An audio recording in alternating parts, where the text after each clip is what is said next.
I've known Zach Selch for many years through professional networks, and he's the first person I reach out to when I'm traveling to someplace new. I know he will give me advice on what to see, meaningful advice and tips on conducting business, and of course, where to eat. I asked Benjamin Levy, the Chief Strategy Officer at BNext, about Zach. He said, the best recommendation that I can think of is this: if I had a chance to hire Zach in the future in any sales or business development role, I would. Very, very few people around the world know the world as well as he does. If international sales experts are what you need, then you need Zach. The Arabian Peninsula, check. Europe, check. South America, check. Asia, check. Africa, check. Pretty much any other part of the world, check it too. Zach has sold and closed deals pretty much everywhere, and that is really saying something. So I'm sure we all need to hear what we're doing wrong, but if anyone is able to tell us how to improve, how to sell internationally, it is Zach. Please join me in welcoming Zach Selch. Thanks, Karen. Sure. 20 years ago, I walk into my first day at a new job. I was one of 6 account managers for a multinational in Scandinavia. And I go in and I talk to my boss, and the first thing he says to me goes, I have a problem that I'm hoping you can solve. I said, yeah. He goes, well, up until this morning, I was the vice president of sales for Scandinavia and the UK. And now they made me the vice president of sales for Scandinavia, the UK, and South Asia. India has been bouncing around with us for years. We've never been able to get any revenue out of it. And now it's my hot potato, and I need somebody to take it over. And I know I gave you a specific job, but what I'd like to know is, would you be willing to take over South Asia for us? Nobody's ever been able to make it succeed. And if you can't, in 2 years, I promise you back your job in Scandinavia. But if you can get even $1 million out of this, I'll give you the UK. So even though this was surprising and I knew it was going to throw my family into turmoil, I realized I really had no choice. For a decade, I had been reading and studying and trying to figure out ideas for growing international sales. But I had never really had the resources at my disposal. I had never had a big enough team. I had never had a big enough potential market. And this, for me, was a huge opportunity to really jump into it. So I went out to India for this company, and within about 3 years, I was able to increase sales from a plateau of about 500K to just over $30 million a year. And it was a blast. And then we jumped forward a couple of years.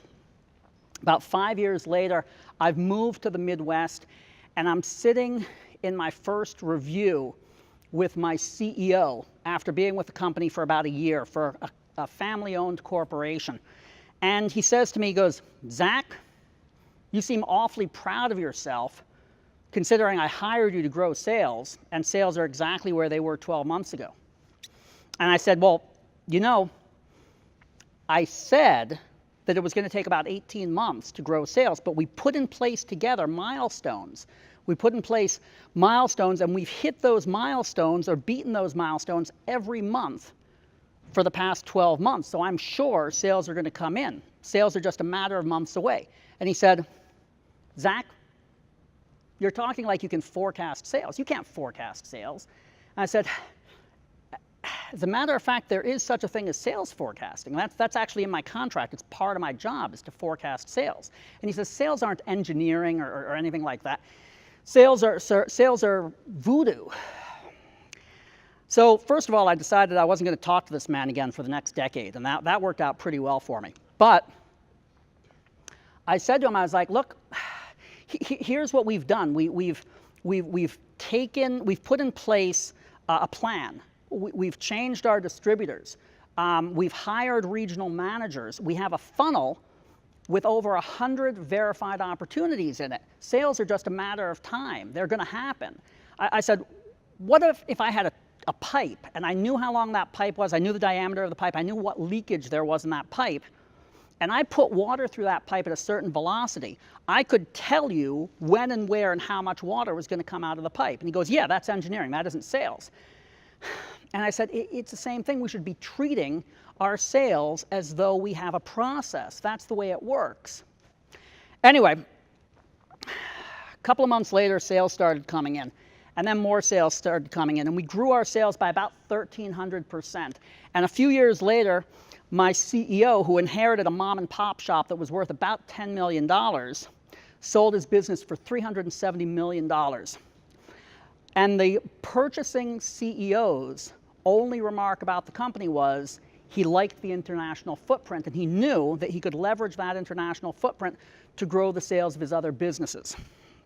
So what we can see is growing your international footprint, your international sales, is probably the best way to grow the value of your company, on the one hand.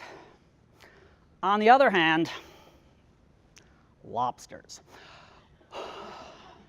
Lobsters live their life on the bottom of the sea, and they live for finding scraps of food and foxholes, right? Lobsters need places to hide. So as they get bigger, they eat, they fight, they get better hiding places. They eat, they fight, they get better hiding places, until one day they lose a fight. And what marine biologists will tell you is that once a lobster loses a fight, a couple of months later, he's going to be in somebody's pot, or an octopus is going to eat him. Because once he loses a fight, he's weakened just enough, so he's never going to get strong enough to win another fight. And he's going to get pushed out of foxholes for the rest of his life until he ends up in a pot. So how does that relate to you? Well, Harvard Business Review report in 2008 by Marcus Alexander wrote about the risks of attempting to go international and failing. And what we find is that if a company tries to go international and does a half-assed job of it, what they're going to find is 2 years later, they're going to have weakened themselves substantially. They might find themselves even going bankrupt. They might find themselves dropping in value so much that they get acquired by a hostile entity, okay? So you're faced with two choices. You either do it right and you grow the value of your company, or you do it wrong and you end up in a pot like a lobster. And I talk to people and they say, well, yeah, I'm doing everything I can. There's nothing that I could do better. I'm doing everything I can. I know my stuff. I've been doing this for a couple of years. This gentleman, Kobayashi, is a Japanese guy who in 2000, he was a 130-pound, 22-year-old unemployed guy. And he was looking for a way to make money. And his girlfriend said to him, I hear there's competitive eating, and you seem to like to eat. So he looked into the competitive eating business. Now, at that point, pretty much everybody who was in competitive eating were American guys who were 200 to 300 pounds, and they ate hot dogs the same way everybody else does, just a little bit faster. And he looked at the rules, and he looked at the constraints, and he said, what do I have to do? I have to eat the bun, and I have to eat the sausage. I can bring up as much water to the table as I want. I can bring up as much condiments as I want. Those are the only real limitations. So he played around with it. He showed up at the Nathan's hot dog eating competition. He put a bowl of oil on the table, a big bowl of water, and he took the hot dogs, he knocked the sausage into the oil, he dropped the bun into the water, he took the lubricated hot dogs, sucked them down his throat without chewing them, he took the bread, squeezed the water out of it, ate it like mush. He ate 50 hot dogs in 20 minutes, twice as much as the then world record. Okay? The judges did not have the equipment or the signage to go to that high a number. Nobody had ever anticipated that anybody was going to be able to eat that many hot dogs. Now, he changed the whole face of competitive eating in the world, right? And it's never gone back. So I look at that, and I look at that as a guiding light, because if you can find a way to eat hot dogs twice as fast as some fat guy from New Jersey, then you can find a way to improve international sales no matter how well you're doing it, okay? So let's think about how we're going to go about doing it. Now, the first thing I always say to people is, before we jump into action, let's ask ourselves some questions. And what I find is this is the time that everybody gets up and helps himself to coffee, because they say, Zach, I don't want to ask myself questions. I know everything. I've thought this through. We have strategized. We've thought about this. We've had focus groups and discussions and all of this. It isn't going to help. Just tell me some tips. But what I find is virtually everybody needs to start off with the basics, with the questions. And what do I mean by the questions? Well, why? Why do people buy my product? Right? And I'll tell you what, if you go to 100 manufacturers and you ask them that, 95 are going to say, well, we use the best quality steel available. Or they'll say, we have the lowest electrical resistance. Right? And that really isn't why people buy your product. People buy your product because it solves a problem that they have, right? And the question is, do you understand that? And can you leverage that? I worked for a company once where we sold a product, and that product was basically required by everybody. So we thought that that people were buying this to use to pass the legal requirements. Okay, and they were buying it to pass the legal requirements, but they were paying more for our product because we gave an improved patient experience. So on the one hand, they were willing to pay $50 to get past the legal requirement, but they were willing to pay $2,000 if we could improve the patient experience. So the reason they were buying it was for a totally different benefit than our founders had conceived of. Okay, so by understanding that, we could really shape the direction we were going into in terms of selling. Who buys it? Okay, and again, that's the type of thing where you say, well, who is going to buy my product? And typically, it's very simple. You talk to your founder, or you talk to the inventor, or you talk to somebody from engineering, and they'll say, I know exactly who's going to invent. I designed this product for such and such a person in the company. And then when you take a look at it, very often, it's a totally different person, a totally different job definition. So for instance, again, I was with a different company years ago where we had designed a product, and we thought that it would be great, or the founders thought that it would be great for for transportation of patients. It was a ventilator that you could use it on battery power for about 6 to 8 hours. And the idea was, well, we're going to sell this to transportation services, to ambulances. But in the end, the ambulances didn't like the feature set, and they didn't really need 6 to 8 hours of battery time because nobody transports patients quite that long, and the vans, the ambulances, have electricity. Who really wanted our products? Critical care hospitals in the third world, because they had a problem with electrical supply. So we answered a problem. The people who were buying this product were different. Now, by changing our strategy, by changing our channel organization, by changing our sales material, we were able to grow our sales dramatically. And so very often, just being able to look at these questions helps drive how things are done. The question of when. One of my bosses years ago introduced me to a term called a compelling event. And a compelling event is effectively, from my perspective, in the sales perspective, it's the reason they pull the trigger, okay? Now, I've divided that up in my mind into two things. What I call a macro compelling event, something that's involved with economics, legal issues, regulatory issues, demographic issues, that kind of thing. So what would be a macro compelling event?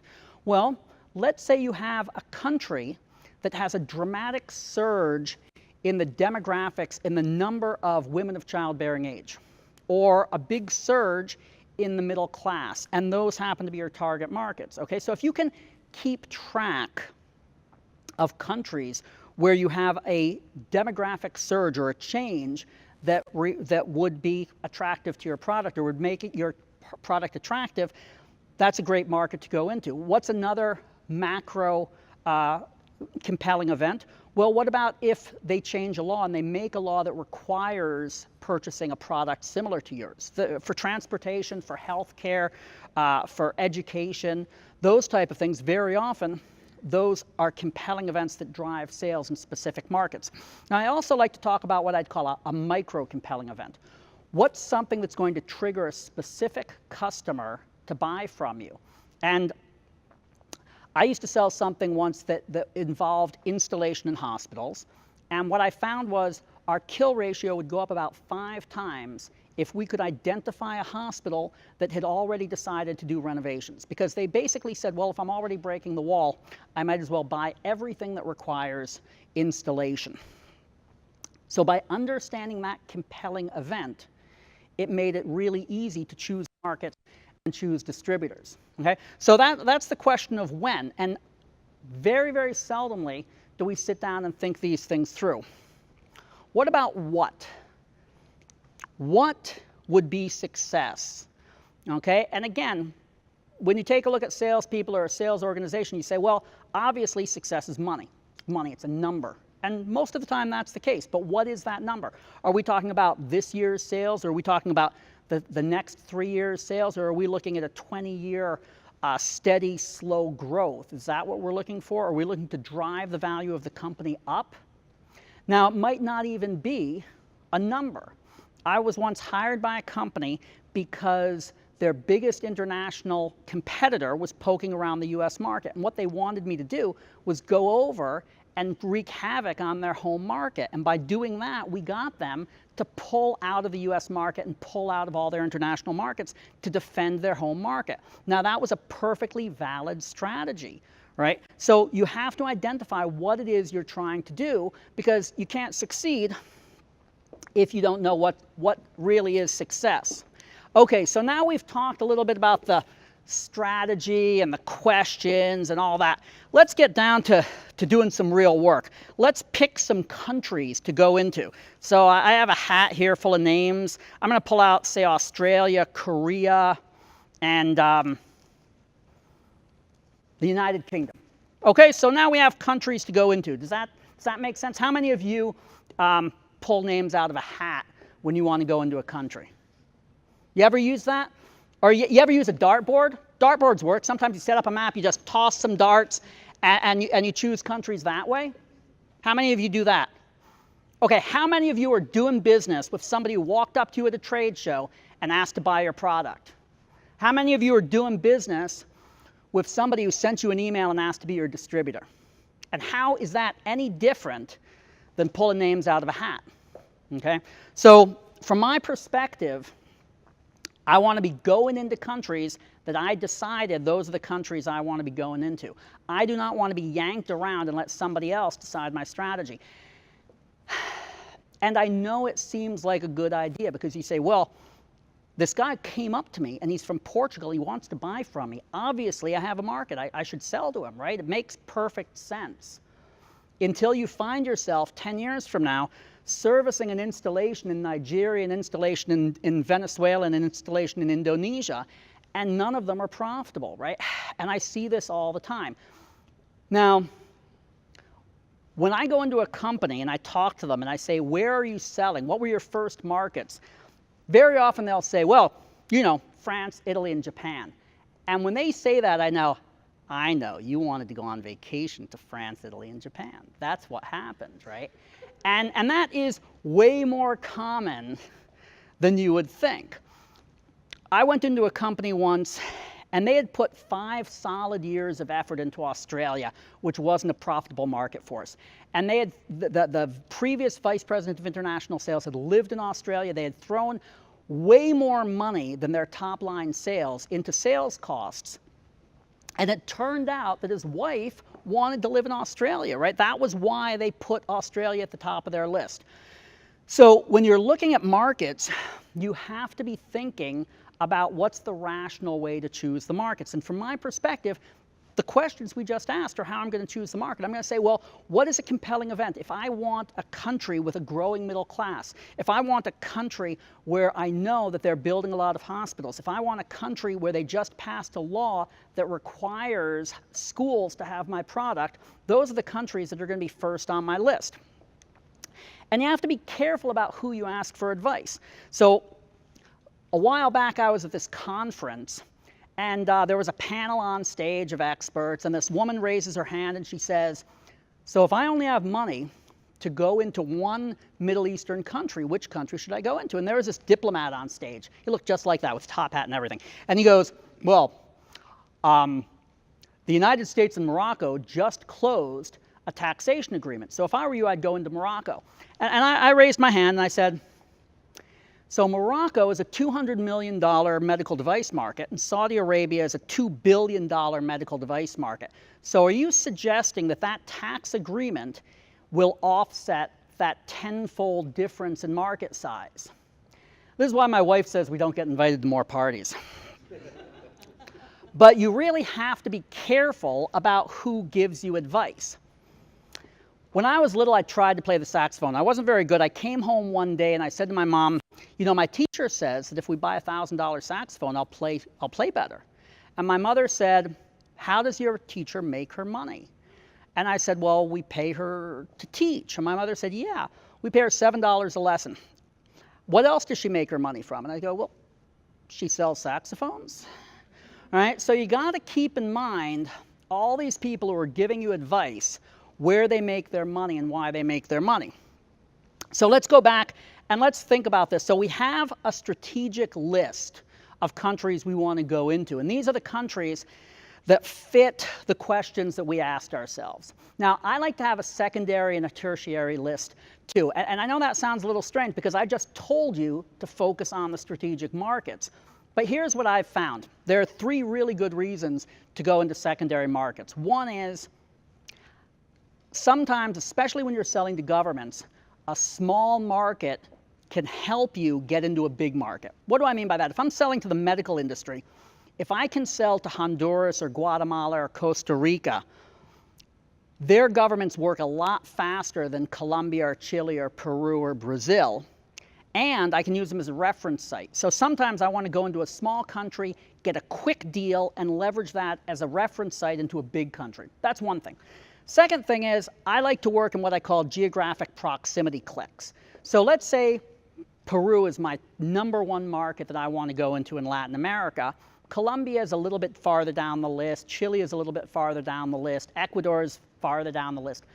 But the cost of onboarding 5 distributors is just a little bit more than the cost of onboarding 1 distributor. So I might as well put together 5 distributors, and that's a good work week. So I can go down Sunday, hit a different country every day of the week, come back on Saturday, and I'm not wasting my time flying down to Peru and flying back, okay? So I'll do that. And then the third thing, and this is probably the most important, I am terrified of putting all my eggs in one basket. And this is a principle that I'll tell you is very hard sometimes to convince upper management. I've found for some reason people don't like to think about the fear of putting all your eggs in one basket. But 2014, oil prices dropped by more than 50%. At the time, 60% of my revenue was coming from oil-producing countries. Now, I was selling to governments, and government revenue is tied up to taxation. Taxation is tied up to their principal commodity. Nobody was buying anything. Luckily, I had 40% of my market that wasn't involved with oil. It wasn't an extraction economy. And because I knew that the oil prices were dropping early on in the year, I was able to shift my focus to the non-extraction economies and pretty much make up what I would have lost from those oil-based economies. So spreading out your risk. If I find that my top 8 countries all have similar economies, are all located next to each other, I'm going to shift and I'm going to spread out my risk to other parts of the world, other economies, different types of countries. It's very, very important. After I've chosen my countries, I'm going to choose my team. And I love those old caper movies from the 60s where they spend half the movie pulling together their team, because when you're doing this type of selling, you need the right team. And the first person you got to think about is who's heading your international sales. And it's a very, very difficult position to fill.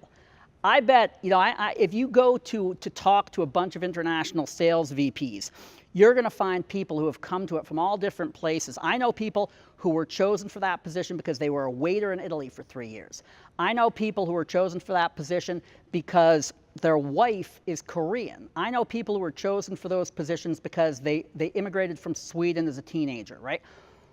It's very, very hard for companies to figure out who they should put into this position, but it's a very, very important position. And once you get somebody into this position, even if they're not right, there's nobody to coach them, right? They're in the cold water. There's nobody they can ask any help from. There's no training for them. People assume they're going to figure it out, and if they don't figure it out, they sink, right? Primarily, this is a sales position. I would never take somebody for this position who didn't have experience bringing in purchase orders, preferably from 2 or more markets. That would be my preference. Now, if you simply can't find somebody who fits your industry or who you can find to do this job, or you want to promote somebody from the inside, you got to make sure that you can support them and train them, because this isn't the type of thing that you figure out yourself. This is the type of thing that years later you end up calling somebody like me in to take over because you screwed it up so completely for years, right? And that's typically what you see with a lot of these companies. Now, the next level of personnel are the regional managers, the people in the field.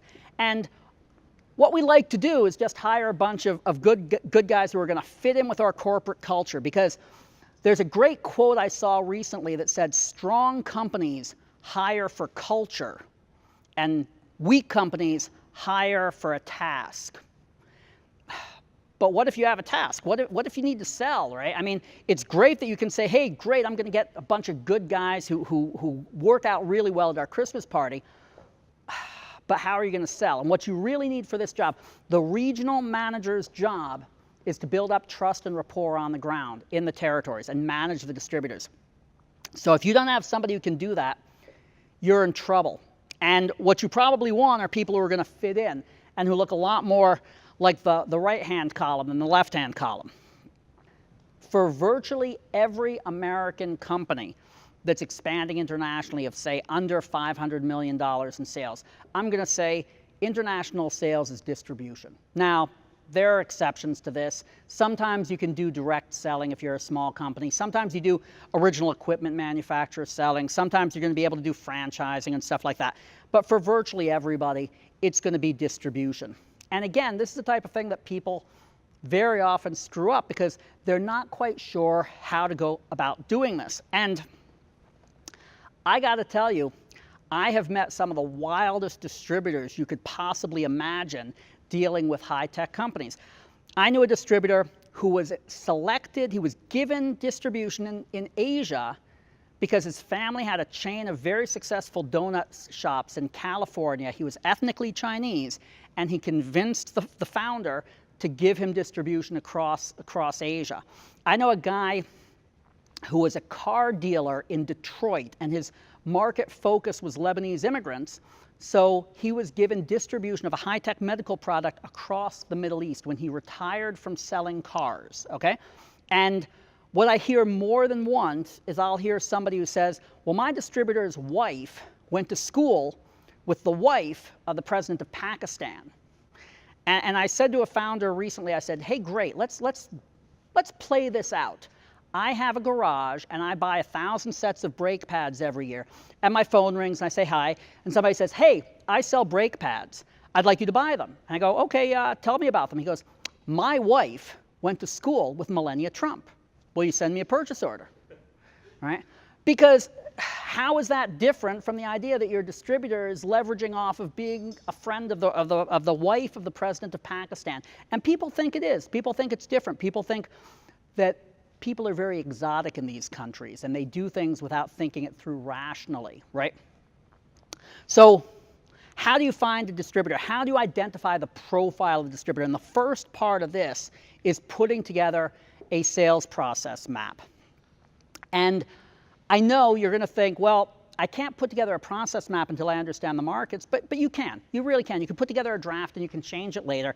And the way I like to look at sales process maps is I think that there are essentially 4 sections of activities. Okay, there are activities involved in finding the customer. There are activities involved in establishing rapport with the customer.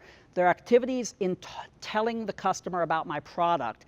And then there are activities that are involved with installation and servicing and delivery and stuff like that.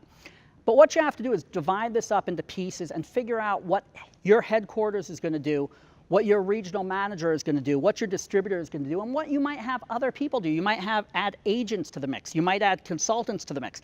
But everything has to be accounted for, and you have to figure out what you want from the distributor. Because if you don't know what you want from the distributor, you don't know how to choose a distributor. You don't know how to build a profile for the distributor. Now, once you've built a profile for that distributor using the questions you've asked, who buys from me, when do they buy from me, why do they buy from me, you can say, well, this distributor is probably going to sell other products, okay? So you can put together an idea of what type of person you want. Now, typically, I like to think of the idea that there are 3 legs to a distributor. There's focus, and by focus I mean how much is he focused on your product. There's bandwidth. How many boots can he put on the ground? And then there's competency. What do you want from him? What does he need to know? He might need very specific things. He might actually need to know how to install your product or service your product. He might need to know certain types of sales things. He might need to have certain connections, those type of things.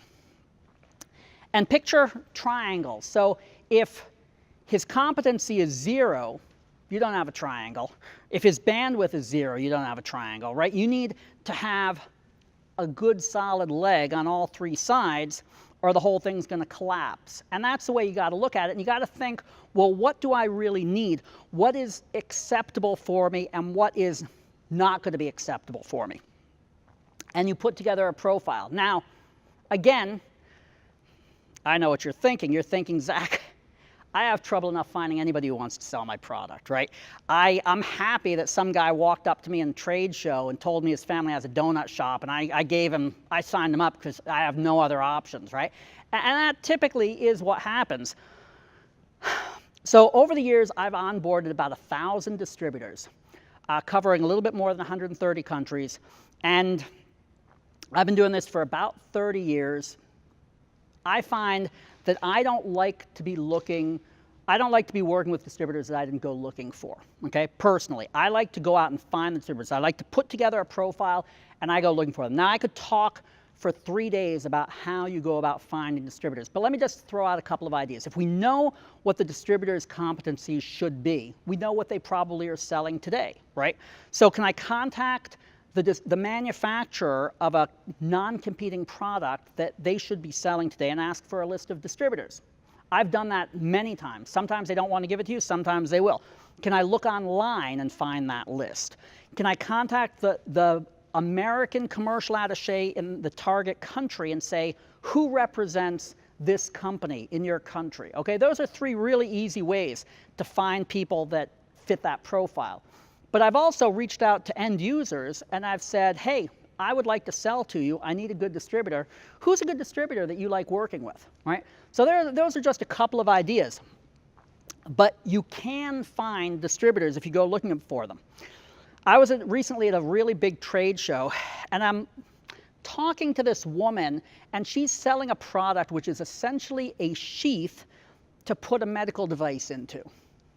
So I said to her, do I understand correctly, is that a device that is only used with another device? And she goes, yeah, that is. I said, so the only reason somebody would buy that would be if they bought another medical device. And she said, yeah. So I said, why aren't you talking to the distributors who sell that other medical device? And she goes, well, that's what I'm doing. I am sitting here looking for them.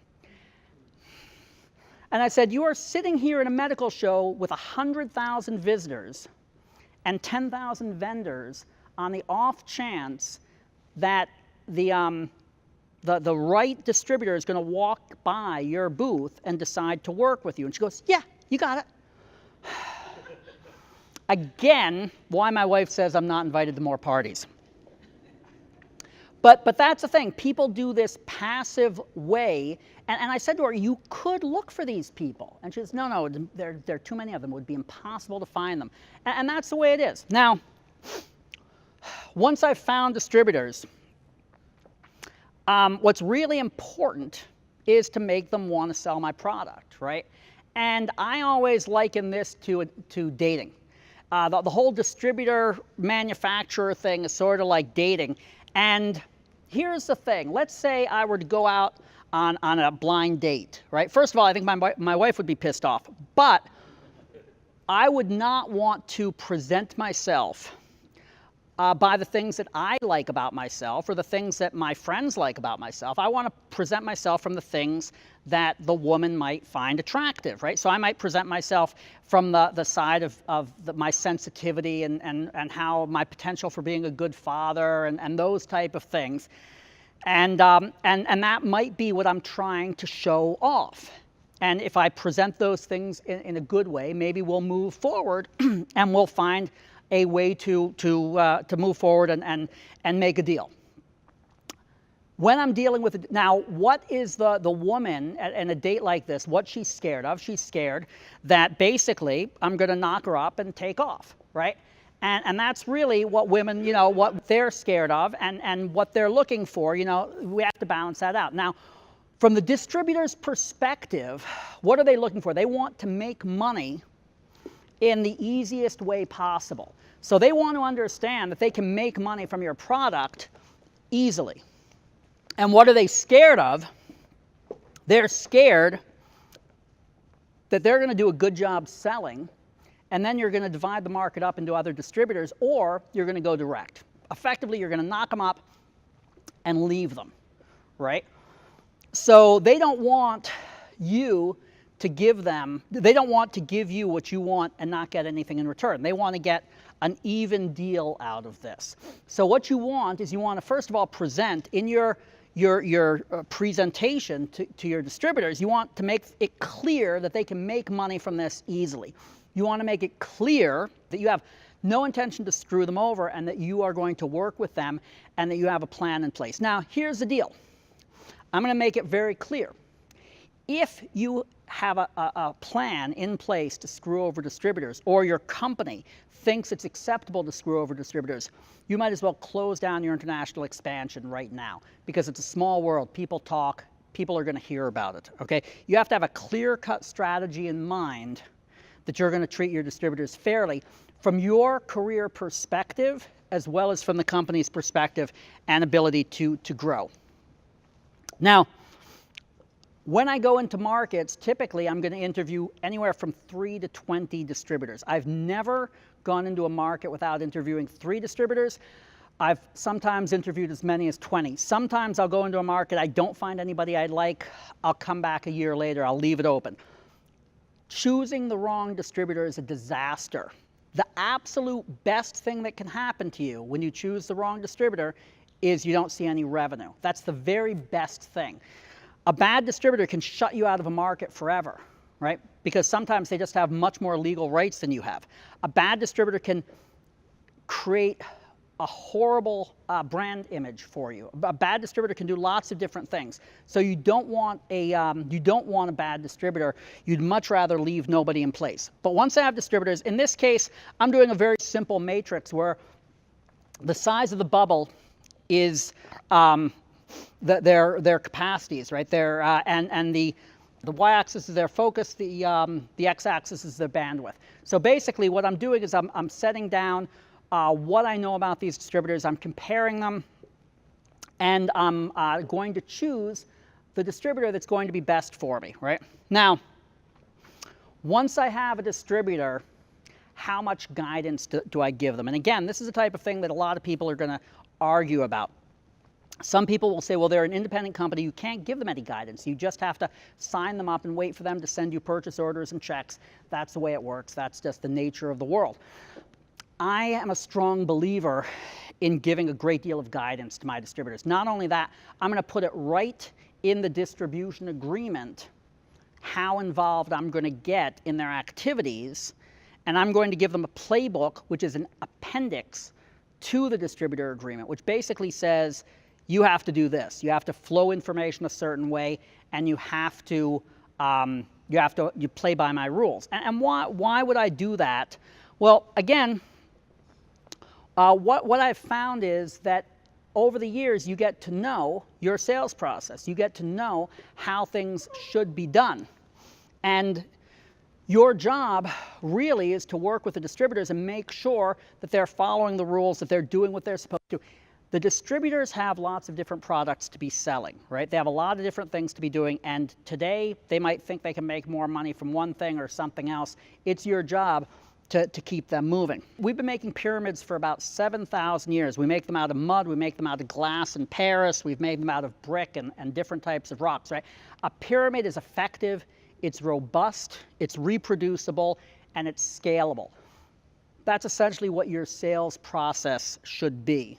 Okay, your sales process in Brazil, in Russia, in Germany, in Greece, in Malaysia should pretty much be the same with minor tweaks, right? You should have something that is so robust, so effective, so reproducible, so scalable that you can use it anywhere in the world. You can teach people how to do it, and you can let them run free and move with it.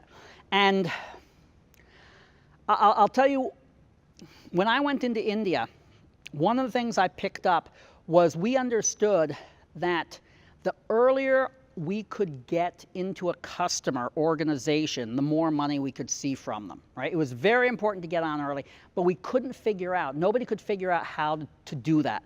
And we came up with this idea that there were a finite number of senior executives in the Indian market who could work for our customer organizations. So if we kept tabs on them, if one of them disappeared and didn't start with another organization right away, the chances were he was going to work for a new organization we didn't know about. And by using that tool, we were able to get into several organizations that were brand new. Before they did anything, while they were still on the drawing board, we could get in. And this one little tweak to the sales process was probably worth $20 million to the company over a period of a couple of years. And then we taught a lot of different people to use it, and it became very effective in other places. So over the years, I'd say I've come up with probably 20 things like that, either that I came up with myself or I essentially curated. I found different ideas from books or whatever, and I passed those on to distributors. And that's part of your job in international sales, working with your distributors, is to come up with these ideas that are going to work for your product and feed them out to your different distributors and sales teams around the world and improve their sales processes. So let's talk about one more thing, which is product. And this is probably going to be the most controversial thing. You go on LinkedIn and you find 100 people who call themselves international sales or marketing consultants. 95 of them will tell you that the key to international growth and international sales is making a product for every market. If a country wants a blue widget, make it blue. If a country wants a pink widget, make it pink. And that's how you grow internationally. So let me make a clear statement, unambiguously. In 30 years, more than 100 countries, I have never changed a product for a specific market. Absolutely never. I've tweaked the labeling, I've tweaked the insert that goes with the product. That doesn't mean nobody's asked me to. Everybody asks me to. I've had people say, if you don't change this, we can't sell in this market. It will be impossible to sell in this market if we don't change this product.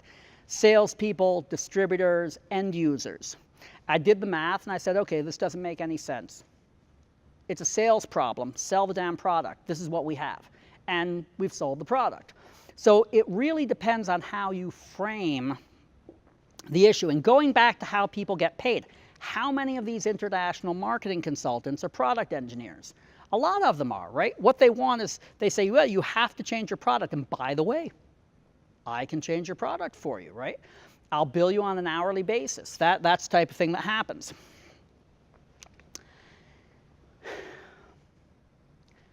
So when I was little, 8 or 10, I had a dog. And I said to my dad, you know, if I had a pony, I could take the dog on much longer walks. And my dad, being, you know, a dad of that generation, didn't want to say no. He said, that's a good idea. We'll see what we can do.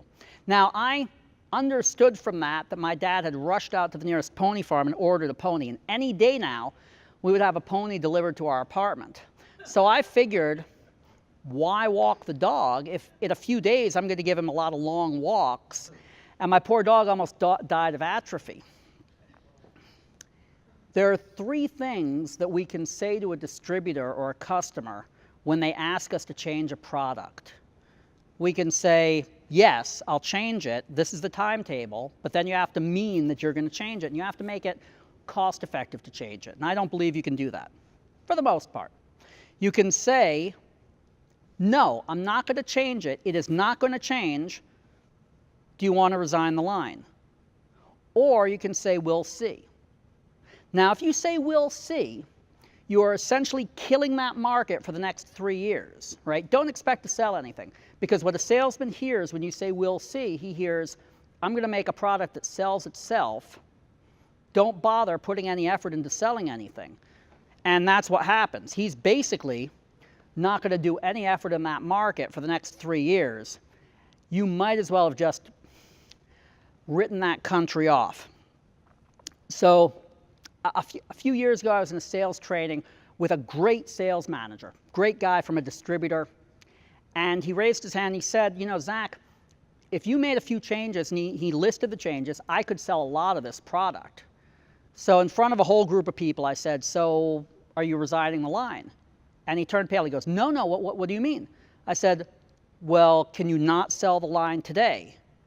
So he goes, well, I guess I can sell the line, but I could sell a lot more. So I said, well, I'm not going to make the changes, but can you sell the line? What can you sell about the line? So now my regional manager was sweating. He was, Zach, he's a great, don't do that. But the sales manager, the distributor sales manager, he started to say, well, you know, it does this, these are some great benefits. I said, yeah, focus on those benefits. I'm not going to change the product. Focus on the benefits, because don't think about these things as an engineering problem. This is not an engineering problem. This is a sales problem. If you can't sell the product, it's not about somebody else's department. It's about the sales department. And specifications fall into this. How many times do you go into a market, or a distributor comes to you, or somebody comes to you and says, you don't meet the specs, right? The job of the distributor, the job of the sales department is to change the specs. Of course we don't meet the specs, right? We haven't been in that market before. We're new to that market. Once they understand our product, they're going to change the specs. That's your job.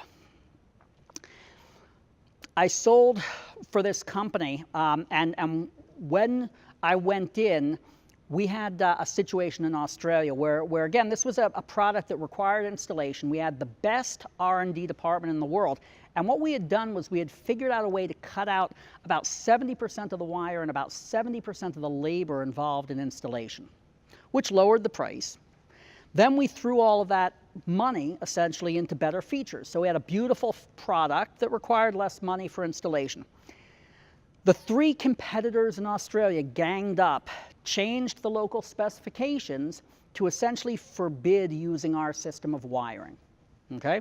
Now, our system was perfectly safe. We had certifications, and we could prove that it was safe. But essentially, we it couldn't fit in with the local specifications. And the previous VP of sales and the local distributor accepted that. They said nothing we can do about its specifications. And when I came on board in the company, that was one of the things I noticed. I said, so we're spec'd out of the market. This is making it unprofitable for us. But there's no good reason for this. This is a marketing campaign by our competitors. And the VP, the local distributor said, well, it's the specs. I said, okay, here's the deal. You have to change the specs. That's what you have to do. And I phrased it as a sales problem. And within a couple of years, we changed the specs and our sales shot up. But until then, they had seen this as an engineering problem and not their problem. So it's like the serenity prayer. We have to think, what can we change? What can't we change? And we have to have the wisdom to tell the difference. And specs are not something that you can't change. Specs, now, let's differentiate. There are legal things like a CE mark. You can't get out of the airport in Germany without a CE mark. I'll accept that. For the most part, most local specifications are changeable, right? There's a committee that does this, and that's your distributor's job, and that should be a strategic focus of your company, is changing those specifications. Okay, so let's jump back to where we started. I worked for a couple of years in India for this multinational, and then I went and I spent a couple of years in Europe for the same multinational, and then my family decided we were going to move to the States to join this corporation in Chicago that was a family-owned, 100-year-old corporation, and they made a product that I knew nothing about in an industry I knew nothing about, with people I knew nothing about. And I took the job even though I knew that for 30 years they had never been able to make this succeed. And why was I so confident that I could do this? Well, remember those old cars? And I talk about the cars like before the year 2000 or so, where you could actually lift the hood and see something. It wasn't just a chunk of plastic. And you could open up the hood and you could look in and you could say, hey, that's a corroded wire, and that's a a band that's come off, or that's there's a tube that's snapped or rotten or something like that. And you could see and you could say, I don't really know anything about cars, but I could probably fix this. So when I interviewed with the company, I looked around a little bit, and it was clear to me from just a quick peek under the hood that there were problems with the company that I could fix. So what did I do? When I got into the company, I rolled up my sleeves and I opened up the hood and I looked in and I said, you know what? We have never asked ourselves these questions. We don't know who buys or why they buy or when they buy. Let's ask ourselves these questions. I got some people together and we had a little workshop and we figured that out. And then I thought, okay, let's take a look at the countries we're in. And we were in this random group of countries that didn't make any sense because people had walked up to us at trade shows or reached out to us. And I said, okay, let's put together with the list we made, let's put together the countries that we want to go into. And we figured that out and we put together a good list. And we had now a place to go. And then I looked at our regional managers and I said, okay, you guys are really nice. You fit into the culture. You got to go, because they weren't able to sell anything. And I looked at our distributors, and our distributors had come into business with us in good faith. They weren't the right distributors, but I didn't want to just let them go because they weren't the right distributors. It wasn't necessarily their mistake. But what I did do is I said, okay, you have 2 years to make these changes. You don't have enough bandwidth. You don't have enough focus. You don't have the right capabilities. I need you to change these things. And one of them had to go because there was no way he could build up enough bandwidth. But I was able to turn the others around, and then I was able to add about 30 or 40 other distributors pretty quickly, covering the whole world. And doing these things really allowed us to build up our sales from literally under $1 million to about $13 million in a couple of years, and then really drive the value of the sale of the company. Now, this isn't terribly easy or fun. Nobody liked me, right? People really didn't like the fact that I was pushing them to do things a different way. I had regional managers get on planes, fly to America to complain to my CEO that I didn't know what I was doing and they should fire me. I had a group of distributors actually form an organized rebellion against me.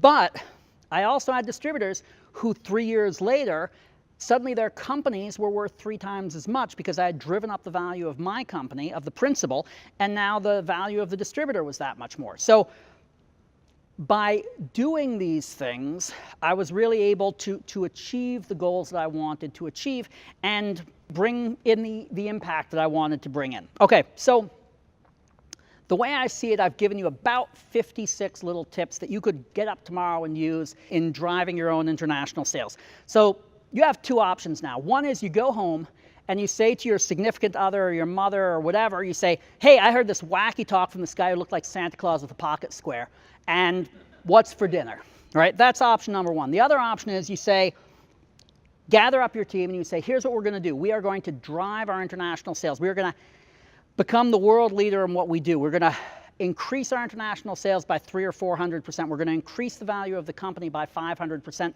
We're going to add 50 manufacturing jobs on our floor.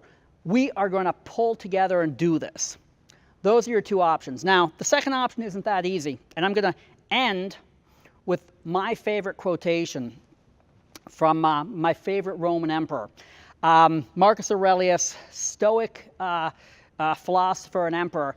One of the things he said was, every morning, you look at what you have to do and you say, prefer the hard.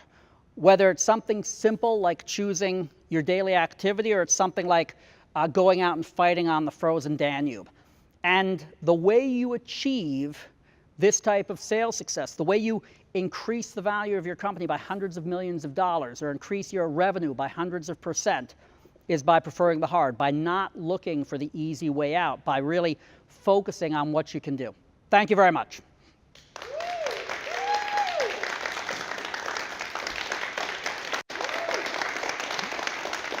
When you decide it's time to grow your international sales, call us.